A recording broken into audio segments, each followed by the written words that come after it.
আসসালামু আলাইকুম। আপনাদের দেখাবো আজ পুডিং বানানোর জন্য আমার লাগবে হচ্ছিল ডিম। এখানে আমি 3টা ডিম নিয়েছি।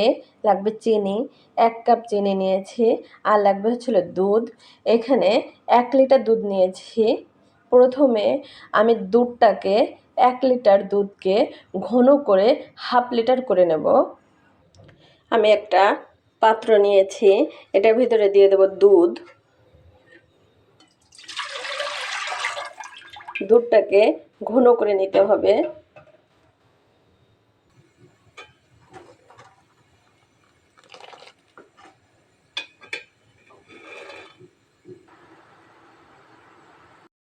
দুধটা ঘন হয়ে গিয়েছে। এখন আমি জালটা বন্ধ করে দেব।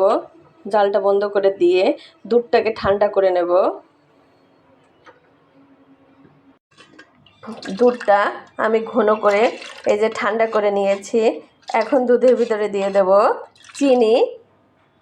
এখানে 1 কাপ চিনি নিয়েছি। ছোট 1 কাপ চিনি দিয়ে দেব। এখন এইটার ভিতরে দিয়ে দেব 3টা ডিম। 1 কেজি দুধকে আমি ঘন করে নিয়েছি, একদম হাফ কেজি করে নিয়েছি। এখন 3টা ডিম দিয়ে দেব।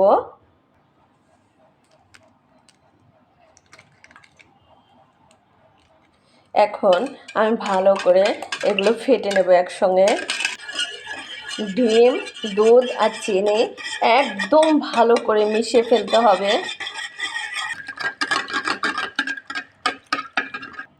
আমি ভালো করে গুলিয়ে নিয়েছি।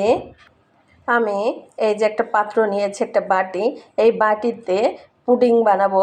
এখন আমি এটায় ক্যারামেল তৈরি করে নেব। ক্যারামেলের জন্য লাগবে আমার হলো চিনি।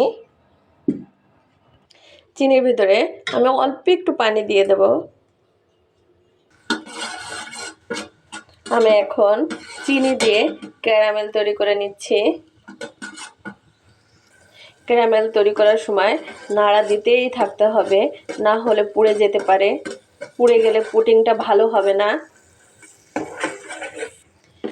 ক্যারামেল বানানোর সময় একদম জালটা লো হিটে দিতে হবে। দেখুন, এই যে আমার ক্যারামেলটা হয়ে গিয়েছে। এখন আমি জালটা বন্ধ করে দেব, না হয় পুড়ে যাবে। ক্যারামেলটা আমি ঠান্ডা করে নিয়েছি। এখন আমি দুধ আর ডিমের ব্যাটারটা এখানে দিয়ে দেব।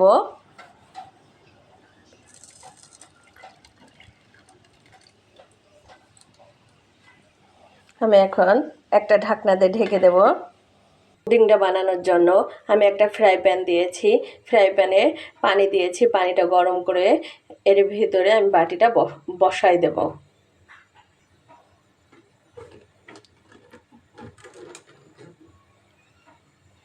পানির ভিতরে আমি বাটিটা বসিয়ে দিলাম।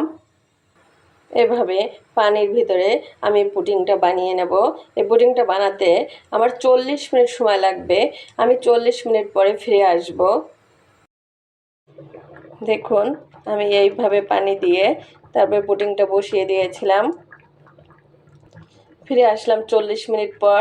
আমি এখন দেখব আমার পুডিংটা হয়েছে কিনা।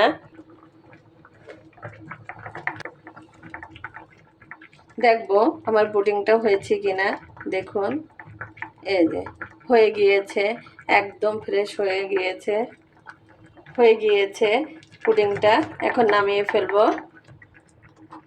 দেখুন, পুডিংটা আমি নামিয়ে ফেলেছি। এখন ঠান্ডা হবে, তারপরে আমি আপনাদেরকে ঢেলে দেখাবো। একটু ঠান্ডা করে নেব 10 মিনিট। পুডিংটা আমি ঠান্ডা করে নিয়েছি।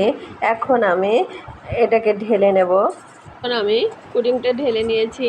দেখুন কত সুন্দর হয়েছে পুডিংটা। আজকের মতো শেষ। আল্লাহ হাফেজ।